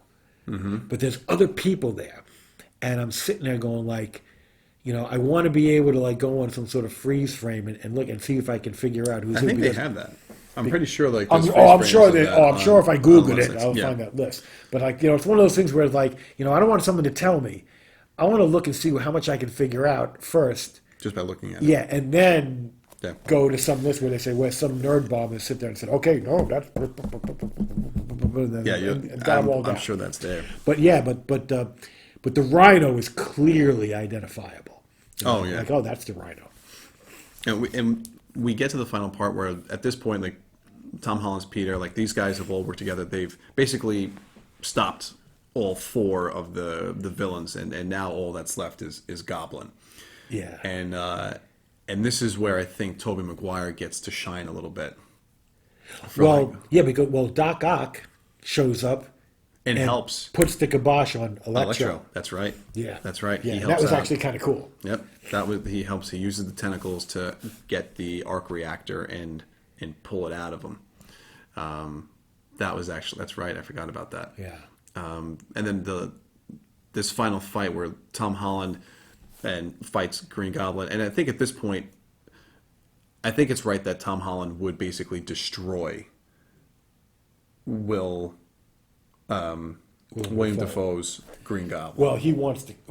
At the end of the day, I mean, Tom Holland wants to kill He him. wants to kill him. And he almost he's about to, and then all of a sudden Toby Maguire steps in and stops him. Yeah. And what does Willem Dafoe do? He just Goblin is Norman Osborn is just so he's so evil. He is an agent of pure chaos and evil. He just comes out and like stabs He stabs Toby Tobey Maguire. Maguire in the back, like almost impales him. But apparently not a fatal blow. No. But it certainly could have been. Like if you would have seen like something like come up through his chest, like maybe that would have killed him. But he freaking stabs him. Yeah, jabs him in the back, really good. And of course, when that happened to me, the guy next to me is screaming out, "They killed Bully! They killed Bully!" And I'm just like, "Oh my god, this guy's got to shut up." Well, thankfully they didn't kill Bully. Right? They didn't kill Bully. So at that point, Andrew Garfield throws the counter agent to Tom Holland, and he jams it in Osborn's neck, curing him of the craziness that he had from the Green Goblin. Yeah. And Toby ends up being okay. Andrew Garfield's like, he's like, "You okay?" He's like, "Yeah, I've been stabbed before." He's like, "I'll be okay." Well, I like the scene where I think does Andrew Garfield crack Toby's back or vice versa? Andrew Garfield cracks Toby back. Yeah. Toby's like leaning over the bars. He's like, I'm a little stiff from all the swinging, And then Andrew's like, "You want me to crack you back?" And he's like, "Yeah." This movie did though. Like this movie did such a great job balancing so many characters, and there were you had five villains to deal with. It was an enormous amount of characters. You had five you had villains. 5 villains, 4 heroes. Right, Doctor Strange and 3 Spider-Men. Yeah. And then a couple of side characters that you had to all throw in there. Yep. And they did a really good. They did in this movie what Spider-Man 3 couldn't do. Because Spider-Man 3 had multiple villains. They had 3 villains essentially. Which had Spider-Man? Spider-Man 3, the Spider-Man Tobey 3 that was Maguire never one. made. No, the Tobey Maguire one. Oh, you the had- Tobey You Maguire. had Venom, Sandman, and New Goblin. Oh, okay. Yeah. So you had those 3 guys, and they couldn't handle it. They couldn't get the story right. They couldn't balance it right. this movie did such an incredible job balancing everything out, and it was just so well done, that the ending to me works out really, really well. And at this point in time, the Strange can't control it. Like the multiverse is like collapsing in on their reality, and at this point, Tom Holland makes the decision that do the original spell. He's like, "Can you do the original spell? Just do it that way." Well, no, it's not the original spell. The original spell is people not knowing that he's Spider-Man. Peter Parker and Spider-Man, yeah. This He's new like, spell, which I yeah, that's right. He have a says little bit make of a problem. make a new spell. The new spell is that everybody forgets Peter Parker. Right. Like he doesn't exist. And the problem I have with that is like I'm like, okay, wait a minute. Does the DMV know who Peter Parker is? Does I think it's. the school records, like, is it like I would nobody knows him, so nobody at school knows him, but but where's his, I would have to say that it's. I would have to say that it's people's minds that he's erased from. You're right. But he's Right. not erased from the record of human history. No, he still exists as a person. But if you notice at the end, like he doesn't graduate high school, he takes a high school equivalency Yeah. exam. He's got that book, so he doesn't necessarily graduate high school. It just seems a little. It seems a little weird. It's not like a clean cut spell, in my opinion. No, Like nobody knows who he is. but it's the only way you to know, like wrap this up. Yeah, it's a little weird. Right. So he ends up having to say his goodbyes to Ned and also to MJ, and then all the other guys, all the other villains get sent back. He hits the button, they all get released back, and the two Spider-Men get to say their farewell, and they go off into the sunset. Now they make it seem like Ned and Zendaya would still be friends if it wasn't for Peter Parker. Yes, And I'm curious if that really is the case. Were they friends, they weren't friends in Homecoming. Zendaya and Ned Leeds? They were not friends in Homecoming.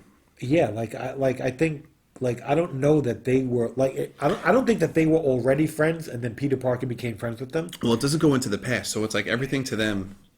It's like they still experienced together as friends. It's just Peter's no longer in their memory. Yeah, okay. So it didn't change anything that happened. It just changed everyone's perception of it. Right. Like Peter Parker had nothing to do with any of this stuff, so Yeah. they don't know. They're still friends through all of that. Yeah, it's weird. It's a weird spell. Yeah, no, I'm not going to say you're wrong on that. I do think when you dive into it and really think about it, yeah, it's a little odd, a little strange. Okay, But overall, the movie to me it worked. I thought it worked really well. so then this brings up a question: is the Venom that got pulled in So this is a post-credit scene. post-credit scene?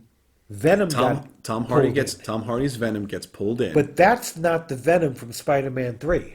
No, the Venom from Spider-Man 3 was Topher Grace. Right. So does this And Venom and I'm very happy they did not bring that Venom back. does this Venom exist in the Andrew Garfield universe? So I don't because think so. Sony owns and is producing and releasing the Venom films, Yes. Sony owned and released the Andrew Garfield films. There is a movement, if you will, to do Amazing Spider-Man 3 with Andrew Garfield and Tom Hardy's Venom. Okay. Because the rationale is that the Sony Venom movie takes place in the Andrew Garfield universe. in that universe. Now, I think we're going to have to end up seeing what happens with the Morpheus movie because the Morpheus is in Morbius. Oh, I keep saying Morpheus. You're That's thinking you're Matrix. in Matrix zone. Oh God, You're in Matrix mode. Morbius. Sorry, Morbius. So the Morbius film, when that comes out, which got pushed back to April, by the way, that is in the Sony universe, the Venom universe that we know of. So we have to see what's going to happen because in the trailer, there's a Spider-Man mural on a wall, and it's the Tobey Maguire Spider-Man that's painted on the wall. It's what trailer? In the Morbius The trailer. Morbius trailer. Oh, Yeah. okay. So I think The we have Spider-Man mural is a Tobey Maguire? is a Tobey Maguire Spider-Man. It's his costume. That'll be changed by the time the movie comes out. That'll be changed to Andrew Garfield. But that's what I'm wondering. Because they can digitally do whatever the heck they want Right. in these trailers. I mean, in these trailers that we saw, they digitally took out the two Spider-Men on purpose in these trailers and these big fight scenes so that you didn't see them. Yeah. Plus, keep in mind how much stuff have we seen in trailers that never show up in the film. Very true, but those are typically scenes that are cut, not scenes that are like digitally changed. Gotcha. So to me, if they could do that just to kind of throw you off, and I'll be interested to see if that happens. But not only that, in the Morbius trailer, we see Michael Keaton as Vulture. He's still locked up. He's got the orange jumpsuit, and he's like, "Hey Doc, we got to talk about getting together, like something like that." And I'm like, "Okay, that's the Tom Holland Spider-Man." So I'm like, What the hell what is going on? What is going on? So the biggest, you could call it a disappointment. So at the end of this film, we get Tom Holland. We get Tom Hardy coming in as Venom, and he's having this crazy conversation with the bartender. Yeah, so apparently, I actually think that's pretty funny because He's finding everything out about this world, about Basically- all these superheroes. right, basically like all these villains got pulled in and they're doing all sorts of crazy And there was an villain alien shit, that came, that erased people. and Venom. Tom Hardy just shows up and basically spends his whole time getting drunk at like a resort. at a Bahama bar. He's just like, you know what? I'm just gonna hang out, watch TV, find out what the hell's going on, and get drunk. Get drunk, and Which is actually really funny. It was a really funny scene, and it matches with the Tom Hardy Venom that we saw in his Venom films, Because especially that's what I would especially do. Venom 2. I get pulled into another universe. I want to see how You're gonna test the liquor. I'm gonna see how Donovan's Pub and Five Boodle Cafe is in this universe. Like I'm gonna go hit my local spots and see what's going on. So it looks like Tom Hardy gets zapped back to his own to the Sony universe, but when Yes. he does, Yeah, and I don't like this. I don't like this either. There's a little bit of A little the bit symbiote. of Venom goo, Venom. The black. symbiote is Symbiote on the goo. bar, and It it's gets like left it's behind. moving around. And at the end of the day,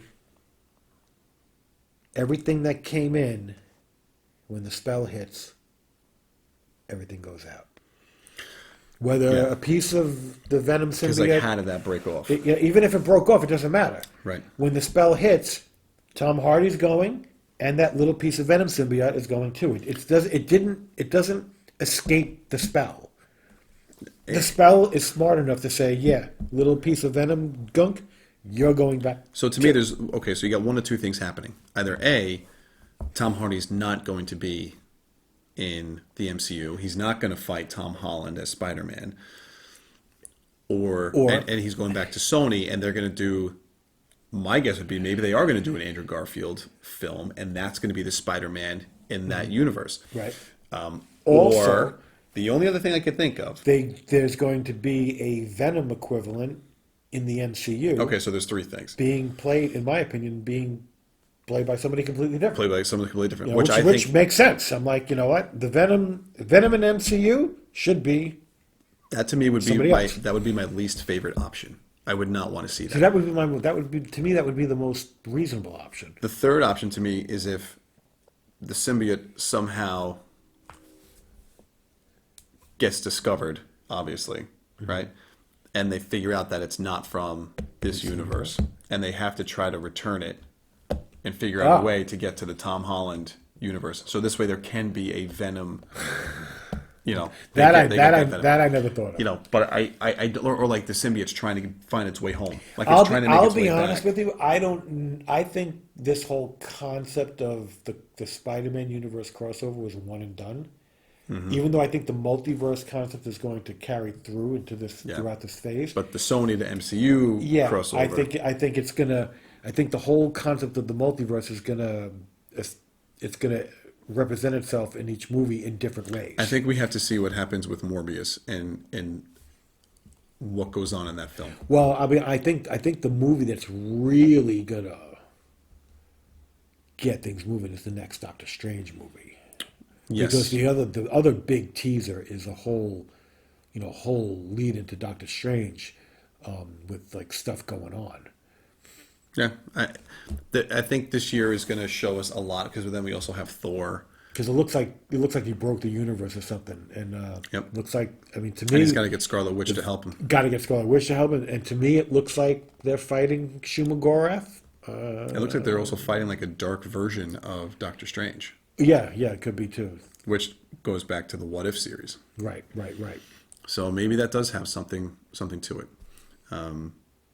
We're gonna find out. There's a lot of stuff coming out this year that we're did gonna. you consider that to be a Doctor Strange preview? I didn't consider it to be a Doctor Strange preview. I considered it to be I- an Easter egg teaser trailer leading into the next Doctor Strange film. I The consider what- it. the I what- consider it part of the movie. The What If episode? No. The whole Doctor Strange Easter egg at the end of Spider-Man.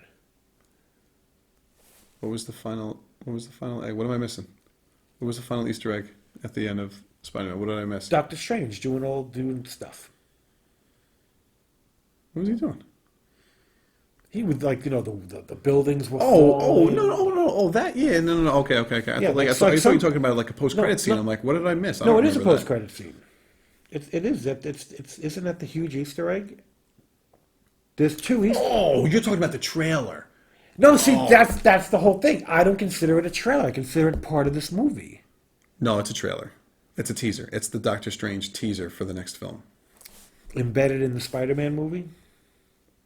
At the very end, Yeah. yeah, that's the teaser. They did that too with Phase 1 when they did the Avengers trailer. The very first Avengers teaser trailer was put at the end of Captain America. So you consider that to be the teaser Yes. to Doctor For Strange? Doctor Strange. What is it? Multiverse of Madness. Gotcha. Okay. Yeah. All right.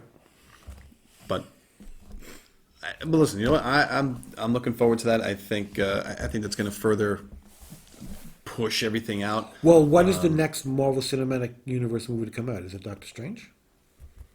The next MCU film is Doctor Strange. Yes, Oh, good. I'm looking forward to I'm that. pretty sure. I'm definitely looking forward to that. Yeah, pretty sure they have a couple things coming out this year. They have that Thor: Love and Thunder is supposed to be coming out. Oh, where we're going to see Natalie Portman. Natalie Portman as like Lady Thor, right? Lady Thor or something like that. Yeah, I think Black Panther 2 is supposed to hit later this year, like November, something like that. Okay. So I think there's supposed to be a couple of MCU films this year. But hey, listen, guys, I think with that, really enjoyed Spider-Man No Way Home. Oh, so with 9 Spider-Man movies in, where does No Way Home fit in your hierarchy? Spider-Man What's 2. your favorite Spider-Man Spider-Man movie? 2. Spider-Man 2 is still my number one. I got to say, this is a close number 2. Because I think This is a close number 2. I really like Spider-Man 1. I really like Spider-Man 2. I really like the first Spider-Man with Andrew Garfield. And I really like Spider-Man No Way Home. Yeah. I would have a hard time putting them in order, I think. No, I would need time to do that. I couldn't do that off the cuff. Especially because a lot of those movies I haven't seen in a long time. It's hard. I have to. And you know what? I'll tell you what. Spider-Man Into the Spider-Verse is in my top 5. That's in my top 5. The Spider-Man See, and films. that's all the way, not all the way at the bottom. It's like just above Amazing Spider-Man 2. and Far From Home. Yeah. Oh, wow. You put Spider-Man Far From Home that low. Yeah. Yeah. No, this film is definitely a great Spider-Man film. If you haven't seen it yet, why are you watching this review? There's a ton of spoilers in this. I think it's one. I think it's definitely one of the must-see MCU movies. It's yeah. definitely one of the most fun. It definitely does an enormous amount of fan service. Yep. If you it's can see it in the really, theater, it's see a it. really good watch. I think it's very. people will enjoy it. I think it's one of the most emotional Spider-Man films I mean, I give it that we've seen. a solid 3 stars. Solid. Easily knocking on the door at 3.5. I think it's one of the better made films. Yeah. Oh, and this was. I think they did a really good job. I think Mark Webb did this again. Yeah. Right. I think It- he it was de- the director. It definitely takes some unexpected turns. Yep. You know, I mean, at it's the not- very end, I mean, doesn't follow the strict nonsense formula of this is what you got to do in a superhero movie. And actually, you take some chances. and the very last thing is that Peter goes. He's going to try and reintroduce himself to MJ and to Ned, and he chickens out. He doesn't do it. Doesn't do it. He sees. He sees the scar on her head, and he's like, you know what? In his mind, most likely, he's thinking, I don't want to put them in danger again. you know, at the end of the day, he sees that they're okay, and Yes. they both got into MIT, and That's all he cares about. He cares that they're okay. but I don't know that it's going to stay that way. No, I don't think it will either. I think the next film will change things. Yeah. But then we see him at the very end in a, kind of like a rundown, a small little apartment, little studio apartment that he's got. And we're going to see where that all goes. Yeah. But very interesting way to kind of end things. And obviously, we're going to get another Tom Holland trilogy. This might be the only time that We're we going to all get three of another them Spider-Man trilogy with Tom Holland. through MCU. 3 movies. 3 movies. Well, I don't know if I knew that. Oh, there you go. See, you learned something new. That's exciting. That is exciting. Something to look forward to. What villains could they possibly use? I really hope we get Matt Murdock in a Spider-Man film, the two of them together. Yeah. A Daredevil Spider-Man crossover. That'd be nice. Villains that they haven't used yet, Kraven. still to this day, huge. They haven't used Craven. Well, they've hinted at Scorpion in Homecoming, so Scorpion has to come into one of these future films. Yes, I can't. yeah. I can't understand that you would tease him in Spider-Man: Homecoming and not use Yeah, him. because he hasn't. Scorpion hasn't become Scorpion Yeah, yet. yeah. So you definitely got to do Scorpion. You definitely got to do. I think you definitely got to do Craven. Yeah. And eventually, we have to see a crossover with Morbius and Venom, or at least Venom. Like we have to see something with that. I'm curious You if they'll can't- you bring in can't set characters that up. like Prowler or White Tiger, things like that. Prowler was in. Oh no, Was well, in Prowler Homecoming. was in the Spider-Verse. Prowler was in the Spider-Verse. Prowler was also in Homecoming. That was Glover. That was who was that? No, Donald? No, Shocker was in Homecoming. No. The guy that Tom Holland webs to the back of the car. He was the guy that was trying to buy the weapons, and he chickens out. Oh, okay. Oh, he doesn't check it out, but Spider-Man stops it, and Spider-Man eventually finds him in a garage and webs him to the trunk of his car. Do you remember this? Not really. And all of a sudden, the guy starts talking about his nephew that lives in the area. Oh, so And that's Miles. Okay, He's talking gotcha. about Miles Morales. Okay. So that guy ends up becoming the Prowler. Okay. Other characters could be that they haven't used, which sometimes there's a reason why they didn't use. Like Molten Man is a famous Right. Spider-Man villain, But do they bring now? See, you don't know anything about this yet because you haven't watched Hawkeye. Man-Wolf Man-Wolf, yeah. is J. Jonah Jameson's son, Right. which they They kinda hinted at in Spider-Man hinted at, and they 2, didn't. They and didn't they go didn't do anywhere anything with with it. But Man-Wolf would be good. So so you haven't seen the show Hawkeye, Not yet. okay? So there is a Daredevil In Hawkeye. crossover in Hawkeye, not Daredevil, Not Daredevil. Okay. but Fisk. Kingpin. Kingpin shows up. So Kingpin, again, part of the Netflix Marvel shows, now in the MCU because the Hawkeye series obviously is MCU canon. Okay, good. Yeah, yeah. Well, yeah. Okay. So and at the end of the day, having Kingpin in a Spider-Man film, I think, would be great too. sure. Especially since Kingpin started out in Spider-Man. Yeah. Everybody, a lot of people, forget that. There are some people out there that think Kingpin is a Daredevil villain, and he is. Kingpin is a Daredevil villain, but he was a Spider-Man villain first. Yeah. And it's not one of these things where it's like like Kingpin appeared once in Spider-Man, and then but then he became a Daredevil. No, Kingpin was there appeared for a while. many times in Spider-Man. Yeah. Kingpin and Spider-Man fought throughout the 60s and the 70s, and Kingpin didn't get introduced into Daredevil until the 80s. So I look Sure. forward to that. I grew up a lot with the '90s Spider-Man cartoon, so I used to see all these crazy villains that he would fight, and I keep looking to see some of them in these future films. and also Hobgoblin, Hobgoblin, which is Ned Leeds. I think Hobgoblin's going to be Ned Leeds. either if the Hobgoblin's not in the next film, Hobgoblin's going to get teased at some point, and he will be in the next trilogy. And I hope they do a true. I hope they bring in the Black Cat, It would be nice to see Felicia because Hardy. there was a little. I think there was a little hint. In the Amazing Spider-Man 2, Yeah, that- hinted. Well, Felicia Hardy's in the movie. Yeah, but not an official Black Cat. No. So a lot of, like I said, a lot of times they hint about these characters and their names, like, oh, that's that person, but you don't see them. We've seen Felicia Hardy, but we haven't seen Black Cat. It would be nice to see Black Cat. So that's I think that's it. I think that's our review. And hopefully we don't see the Spider Buggy. No, I think I think MCU is gonna stay away from that. But guys, that's it, right? Yeah, I think we're good. All right. Thank you for joining us, guys. Yep. We really appreciate it. Episode 51. In the books. And we'll see how many episodes we can knock out in 2022. It'll be very exciting. Yeah, we're on the path, guys, to 100. Hope you join us and follow us there. Cheers. Thanks so much, guys. Cheers.